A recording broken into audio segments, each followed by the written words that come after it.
오늘 말씀은 하나님께서 우리에게 타인에 대한 삶의 변화는 어떠해야 하는지 10절 말씀을 통하여 4가지 중요한 사항을 들려주시는 것 같습니다. 저와 함께 10절 말씀을 읽으면서 말씀을 묵상하도록 하죠. 시작. 형제를 사랑하여 서로 우애하고 존경하기를 서로 먼저 해라. 여러분, 나이가 들면 자꾸만 약해지죠? 아니신가 봐요. 나이가 들면 자꾸 몸도 약해지고 마음도 약해지고 그리고 우리의 생각하는 힘도 약해지고 다 그러잖아요. 그래서 마침내 뇌가 힘을 점점 잃어서 제대로 활동도 못하고요. 근데 뇌과학자들의 이야기를 들어보면 꼭 그렇지만은 않다네요. 오히려 나이가 들수록 뇌가 건강해질 수도 있다네요. 그 비결이 뭐냐 하면 뇌로 하여금 날마다 새로운 것을 생각하게 하고 그리고 그 새로운 것을 시도하게 하면 우리 뇌가 건강해진대요. 왜냐하면 새로운 것들을 생각하고 시도하는 순간 우리의 뇌 신경세포들이 서로 막 연결되는 일을 활발하게 하기 시작한다는 것입니다. 흔히 들어보셨을지 모를 시냅스라는 것은 뇌신경 하나하나가 서로 연결시켜주는 작업을 하는데 나이가 들수록 새로운 것을 시도하면 이전에 가졌던 수많은 경험들이 다시 연결되어서 옛날에는 여기만 연결되어 있었는데 늘 하는 그 일만 되어 있었는데 새로운 것을 하는 순간 이것이 여기에도 연결되고 여기에도 연결되어서 점점 더 뇌의 활동이 확장되면서 건강해질 수 있다고 그러나요? 그 생각을 하다 보니까 그런 생각 들어요. 여러분 가서 참 신앙생활 오래 하다 보니까 약점 하나가 생겼어요. 그것은 처음 믿을 때보다 내 신앙의 삶에 대한 열정이 떨어지고 약해진다는 거예요. 마치 세월이 갈수록 약해지듯이 말이죠. 옛날에는 진짜 뜨거웠는데 기도를 해도 막 힘내서 기도해봤는데 요즘은 에이구 그냥 기도도 그저 그렇고 찬송도 그저 그렇고 말씀도 늘 듣던 말씀이고 그래서 자꾸만 새롭지 않아지려고 하다 보니까 영적인 신앙의 삶도 힘을 잃어가는 것은 아닐까. 그래서 저는 오늘 말씀을 통해서 다시 한번 새롭게 말씀을 한번 묵상하면서 영적인 삶을 강건하게 만들어 봤으면 좋겠다 생각이 들더라고요. 오늘 그래서 성경은 영적인 변화를 가져오는 구원받은 하나님의 백성들이 남들에 대해서는 어떤 사랑의 마음을 가져야 하는 걸까? 그 얘기를 여러분과 4가지로 묵상해 보려고 합니다. 첫 번째가 오늘 성경 10절의 앞부분에 이렇게 되어 있습니다. 형제를 사랑하여 서로 우애하고 그랬습니다. 형제를 사랑하고 우애한다. 근데 여기에 형제라는 것은 여러분을 얘기하는 거 아니겠어요? 형제라고 남자만 얘기하는 것은 아니지 않겠어요? 그래서 이 단어를 찾아보니까 의미가 뭐냐 하면 이 형제라는 말은 가족 구성원, 그것을 형제라 말한다는 거예요. 자, 그러면 성경이 가족만 사랑하라는 얘기일까요? 아니지 않겠어요? 성전 안에 있는 모든 하나님의 백성을 자기 가족처럼 생각해야 된다. 이게 타인에 대한 그리스도인의 삶의 변화의 첫 번째 인식이다. 남이 아니라 누구라고요? 내 가족이다, 가족. 그렇다면 남을 해코지할 마음이 조금 사라지지 않을까요? 왜요? 가족을 해코지하려고 하는 사람은 그래도 거의 없으니까. 요즘 악한 세상이라 가족도 악하게 대하는 그런 부모도 있고 자식도 있지만, 정말 가족이라면 적어도 그 가족에게 몹쓸 짓을 하지 않지 않겠냐 말이죠. 그게 성경이 말하는 영적인 변화를 가져오는 타인에 대한 태도라는 거예요. 여러분의 옆 사람이 내 가족이라는 거예요. 그래서 내 그 가족이 잘 되면 내가 잘 되는 거고, 내가 잘 되는 것이 바로 내 옆 사람이 잘 되는 것임을 인식하는 거예요. 그래서 오늘 성경은 형제를 사랑한다는 말은 형제, 가족 구성원으로 사랑해야 된다. 우리 하나님의 백성들은요, 옆 사람이 가족 구성원이에요. 그런 마음을 꼭 가져야 돼요. 그렇지 않으면 우리는 끊임없이 남들에 대하여 나와는 전혀 다른 잣대를 들이대는 겁니다. 자기 자식 같으면 실수해도 품어주려고 하지 않겠어요? 그렇지 않아요? 실수했다고 자식을 내칩니까? 그런 부모는 이상한 부모지 정상적인 부모는 아니잖아요. 그런 것처럼 남이 잘못되었다고 걷어내는 게 아니죠. 품어주는 거죠.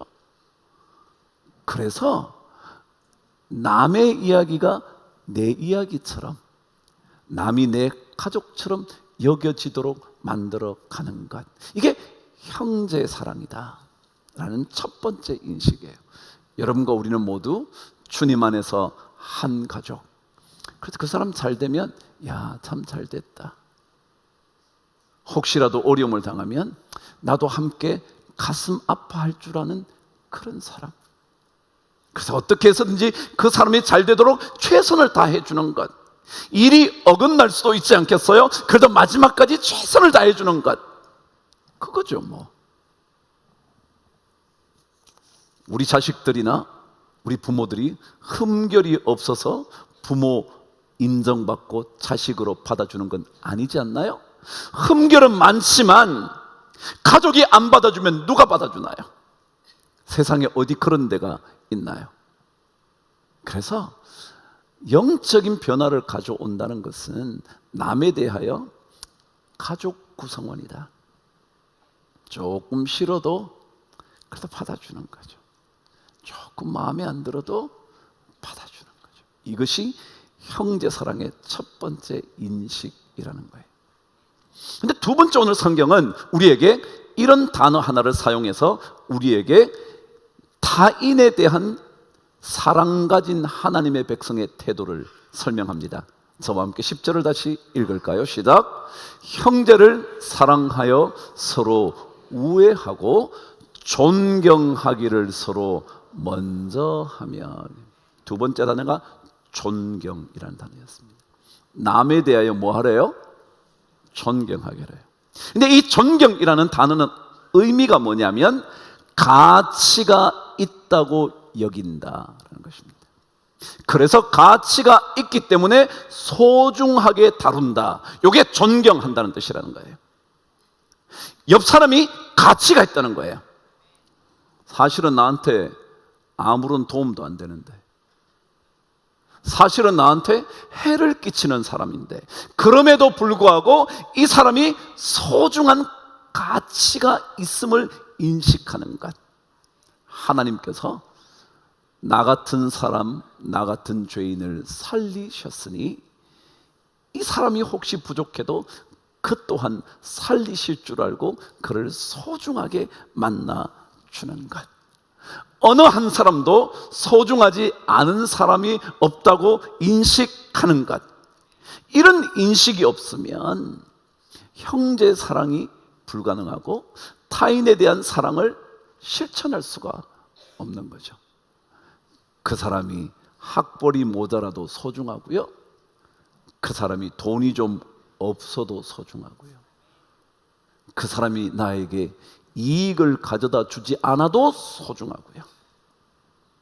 이것이 우리 그리스도인의 삶의 영적 변화라는 거예요.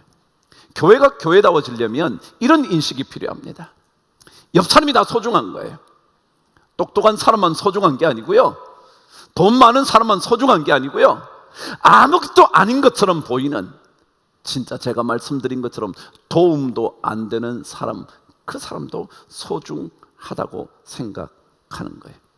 그래서요, 이 존경이라는 말은 원래 이런 엄청난 의미를 가지고 있었답니다. 그게 뭐냐면 신에게 바쳐 올린다, 신에게 드리듯이 받들어 드린다. 이게 뭐냐면 존경하다라는 단어래요. 그러니까 무게가 엄청난 거죠. 제가 조금 낮추어서 한번 설명해 볼게요. 존경한다는 것은요, 그냥 이런 거예요. 남을 깔보지 않는 거예요. 조금 모자란다고 우습게 여기지 않는 거예요. 돈 없는 집안이라고 조금 아래로 깔아보지 않는다는 거예요. 배운 것 별로 없다고 니까 싶게 뭐 라고 말하지 않는 게 존경이라는 거예요. 야고보 사도는 이런 말씀을 전한 적이 있었습니다. 성전 안으로 어떤 사람이 들어오는데 손에 금가락지를 끼고 아름다운 옷을 입고 들어오는 사람을 보더니 갑자기 여기 올라와 앉으십시오 라고 말한 후에 남루한 옷을 입은 가난한 자가 들어올 때 당신은 거기 서 있든지 내 발등상 아래에 앉으시오 라고 말한다면 그 사람에 대하여 너희가 판단하는 것이 아니냐, 네가 가치가 있냐 가치가 없냐 판단하는 것이 아니냐. 그 주님 뜻이 아니라 옷을 잘 입었든 못 입었든 대화를 해보니까 참 이런 사람도 교회 다니나 싶든지 말든지 그 누구든지 하나님의 소중한 가치를 가졌다. 그 가치를 그냥 인정하는 거예요. 하나님의 가치를 인정하는 거예요. 우리 인간의 판단이 아니고, 인간의 판단은 학벌이 있고 재력이 있고 돈이 있고 잘 살고 똑똑하고 잘났고 그런 모든 판단의 근거를 가지지만 우리 그런 것 다 접어두고 하나님이 그 사람 소중하다, 소중하다. 그럼 우리도 소중하게 받아주는 것, 그것이 바로 존경한다는 거예요. 이게 남에 대한 우리의 태도여야 한다는 거죠. 어느 누구도 소중하지 않은 사람이 없습니다. 마음에 들지 않는 사람도 소중합니다. 옆 사람 존경해 주십시오. 존경하십시오. 그냥 그분이 여러분의 마음에 들든지 안 들든지 소중한 가치가 있는 존재로 인정하십시오. 그게 하나님의 말씀입니다.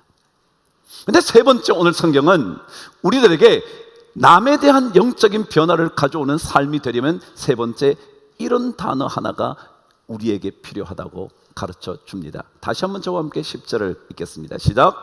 형제를 사랑하여 서로 우애하고 존경하기를 서로 먼저 하며. 뭐 하래요? 먼저 하래. 먼저 하래. 우리는 먼저 하고 싶지 않거든요. 그 사람이 내게 해주면 나도 해줄 거야. 네가 이렇게 해주면 나도 해줄 거야. 네가 그렇게 안 해줬으니까 나도 이렇게 할 거야. 네가 잘못했으니 내가 이렇게 하는 것 너도 충분히 받아들일 수 있지. 우리는 그렇게 삽니다. 근데 성경은 우리에게 먼저 하라고 말합니다. 근데 이 먼저라는 단어는 의미가 뭐냐 하면 내가 무언가를 보여줌으로 따라오게 하는 것, 이게 먼저라는 단어래요. 다시 한번요. 내가 무언가를 보여줌으로써 누군가가 뭐하도록? 따라오게 하는 것. 네가 하면 내가 따라갈게가 아니고요, 내가 먼저 보여줘서 그 사람으로 하여금 따라오게 만드는 것. 그러고 보면 그것이 바로 리더의 차질이다. 내가 먼저 보여주는 거예요. 내가 먼저 보여줌으로 그 사람이 나의 모델을 보고 본보기를 보고 그래서 한번 따라와 보고 싶게 만드는 것이 먼저 한다는 의미라는 거예요. 보여주지 않는 것은 존중하는 게 아닙니다. 보여주어야 그것이 존중하는 것입니다. 누군가에게 하라고 말하기보다 내가 보여주어서 그 사람으로 하여금 하게끔 만드는 것이 먼저라는 의미입니다. 세상도요, 사실은 이런 단어를 사용하지 않나요? Give and take. 주고 받는 거예요. 근데 우리는 언제나 어떻게 말은 이렇게 하지만 언제나 받고 주고 싶은 거예요. 네가 이걸 잘 줬으니 내가 그래도 미안하기도 하고 고맙기도 하니까 주는 거예요. 네가 나쁜 걸 줬으니까 나는 조금 덧붙여서 더 나쁜 거 줄 거야. 그렇잖아요. 그래서 원래는 주는 거예요. 먼저 존경하기를 서로 먼저 하는 거예요. 자, 우리 성도님들이 저를 포함해서 먼저 할 수 있으면 좋겠어요. 먼저 인사하고요, 먼저 웃고요, 먼저 칭찬하고요. 결론이에요. 네 번째, 오늘 성경 우리에게 이 단어 하나로 중요한 삶의 영적 변화를 얘기합니다. 다시 한번 10절을 읽으실까요? 시작. 형제를 사랑하여 서로 우애하고 존경하기를 서로 먼저 하며. 이 10절에 반복된 단어 하나가 있습니다. 뭔데요? 잘 보세요. 뭐가 반복됐나요? 서로입니다. 서로라는 단어는 우리 각자 모두가 라는 의미입니다. 여러분도 저도 또한 여러분도, 아내도 누구도 남편도, 자식도 부모도. 자식이니까 당연히 너 그래야지 부모에게. 그게 아니라 뭐예요? 자식도 그 다음에 뭐예요? 부모도. 아내가 남편에게 이렇게 해야지 아내도 뭐예요? 남편도. 장로님도 목사도 권사님도 집사도. 내가 권사인데, 나 조장인데, 나 리더인데, 그 사람도, 그리고 아닌 사람도. 이게 서로라는 의미입니다. 어느 누구랄 것도 없이 우리 모두가 이 일을 해야 한다라는 것이 남에 대한 태도라는 거예요. 여러분, 너무 남에게만 기대하지 마십시오. 여러분이 하십시오. 그리고 여러분 또한 그 일의 주인공이 되십시오. 여러분도 하시고 나도 하고요, 나도 하고요, 여러분도 하고요. 자식도 당연히 해야 하지만 부모도 또한 하고요. 이것이 우리 모두의 직무라는 거죠. 이걸 하지 않으면 성도들의 직무유기라는 거예요. 그래서 여러분 먼저 하십시오. 그리고 각자가 하십시오. 여러분이 더 잘난 사람이라도 하셔야 하고요. 그리고 여러분에게 해를 끼치는 사람에게도 여러분이 하셔야 하고요. 당연히 그 반대편 사람도 하셔야 합니다. 그것이 서로입니다. 우리 모두가 할 일이에요. 펜싱을 하는 사람들이 가장 중요한 동작이 뭐냐 그랬더니 마르쉐라는 동작이랍니다. 아마도 영어로 옮긴다면 march, 행진하는 거. 행진은 앞으로 가는 거죠. 뒤를 가는 걸 행진이라 그러나요? 아니요. 행진은 갈행에다가 앞으로 가는 앞진이거든요. 앞으로 가는 거예요. 그래서 마르시를 잘했네. 그게 뭐냐면 이런 거 보신 적 있나요? 이렇게 펜싱을 하나 탁 들고, 이거 보셨죠? 이걸 계속, 이게 가장 많은 동작이라는 것입니다. 그래, 우리요 전진해야 합니다. 오늘 주님께서 사도 바울을 통하여 들려주신 이 말씀, 우리가 새롭게 한번 해봐야 합니다. 시도해야 합니다. 그래야 우리의 영적인 삶에 건강이 찾아옵니다. 그렇지 않으면 우리는 영적인 변화를 말하곤 하지만 삶에서 조금도 달라지지 않는 그 사람으로 한 해가 지나가 자꾸만 무력해지는 나이든 신앙인이 되고 말 것입니다. 그러나 만일 이 말씀을 내가 먼저, 그리고 우리 모두의 일, 그리고 소중하게 여기면서, 그리고 누구든지 마치 내 가족처럼 생각해서 기뻐해주고 즐거워해주고 함께 울어주고 함께 슬픔을 나눌 때 그 영적인 삶이 점점 더 건강해져 갈 거다. 요즘 우리 청소년들에게 우울증이 참 많답니다. 근데 그 이유가 뭘까? 전 세계가 고민합니다. 그래서 미국에서 청소년 정신 건강에 대한 연구를 하기 시작했는데 그 연구의 결과가 의외로 이런 것에 있었다는, 모든 이유는 아니겠지만 이런 것에 있었다는 한 가지 중요한 사실을 밝혔습니다.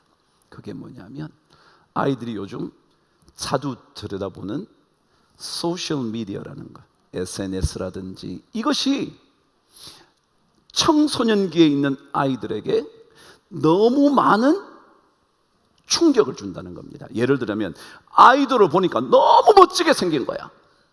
그래서 자기는 그렇지 못하다는 사실 때문에 우울해진다는 거예요.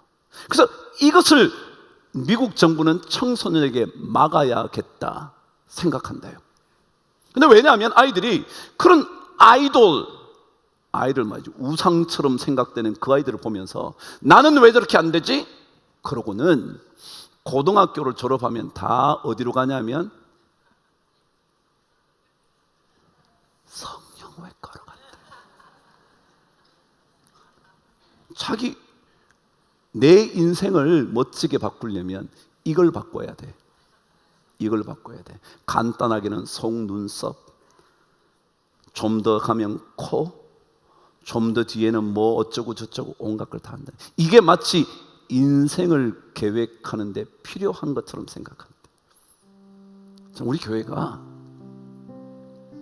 우리 자신들이 다음 세대에게 본보기를 보여줌으로 그들로 하여금 따라오게 하는 영적인 먼저의 삶을 꼭 살 수 있게 되기를 바랍니다.